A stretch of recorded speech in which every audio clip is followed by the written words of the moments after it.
এটা গুৰুত্বপূৰ্ণ খবৰ ৰূপহীহাটৰ জুৰিয়াত ভয়াবহ পথ দুৰ্ঘটনাত থিতাতে নিহত এজন যুৱক নিহত হোৱা যুৱকজন কাৱাইমাৰীৰ ৰাহুল বুলি জানিব পৰা গৈছে। জুৰিয়াৰ চামধৰাত সংঘটিত হয় এই পথ দুৰ্ঘটনা। তীব্ৰবেগী বাইকৰ মুখামুখি সংঘৰ্ষৰ ফলত সংঘটিত হয় এই পথ দুৰ্ঘটনা।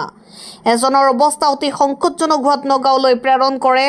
দুৰ্ঘটনাত পতিত হোৱা বাইকখনৰ নম্বৰ AS02K2690। জুৰিয়া আৰক্ষী ঘটনাস্থলীত উপস্থিত হৈ তদন্ত আৰম্ভ কৰিছে। আমি পুনৰ জনাইছো ৰূপহীহাটৰ জুৰিয়াত ভয়াবহ পথ দুৰ্ঘটনা সংঘটিত হয়। পথ দুৰ্ঘটনাত থিতাতে নিহত হয় এজন যুৱক। জুৰিয়াৰ চামধৰাত সংঘটিত হয় উক্ত পথ দুৰ্ঘটনাটো। তীব্ৰবেগী বাইকৰ মুখামুখি সংঘৰ্ষৰ ফলত সংঘটিত হয় এই পথ দুৰ্ঘটনা।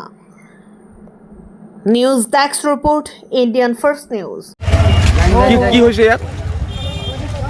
আমি আগৰ পৰা নাজানো নহয়, এইমাত্ৰ আহিছিলোঁ। হেৰি বাইক এক্সিডেণ্ট হৈছে বুলি শুনা পাইছোঁ।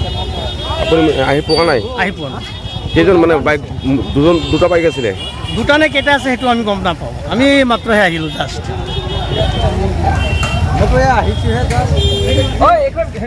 ঠিক গম নাপাওঁ। এই হুলস্থুল হ'লে বোলে এক্সিডেণ্ট এটা হৈছে এই বুলি ক'লে। তাৰপিছত আহি পালোহি, পাই পেলাই দেখিলোঁ এই বাইক এখন এইখিনিতে পৰি আছে, এতিয়াও আছে। আৰু আইডিয়া কৰিছোঁ যে বাইকৰ এক্সিডেণ্ট হ'ব বুলি।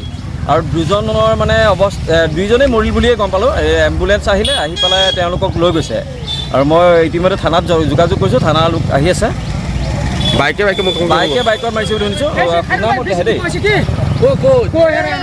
দৰগাঁও গৈ আছে, এতিয়া এম্বুলেঞ্চত গৈ আছে। মানুহ দেখাই নাপালোঁ। খালি এম্বুলেঞ্চত উঠাই নিয়া অৱস্থাতে মই আহিছোঁ, খালি বাইককেইখন পৰি আছে আৰু বাকী এম্বুলেঞ্চখন আহিছে, দুইজনক উঠাই দিছে। কিন্তু মানে লোকেল মানুহখিনিয়ে দেখিছে যে ইয়াত যিখিনি পাব্লিক আছিলে, পাব্লিকখিনিয়ে কোৱা মতে কৈছে দুইজনেই মৰিলে বুলি। বাছ সিমানেহে জানো। গাঁওখনৰ নাম কি? এইখন গাঁও চামধৰা। ঠিক আছে।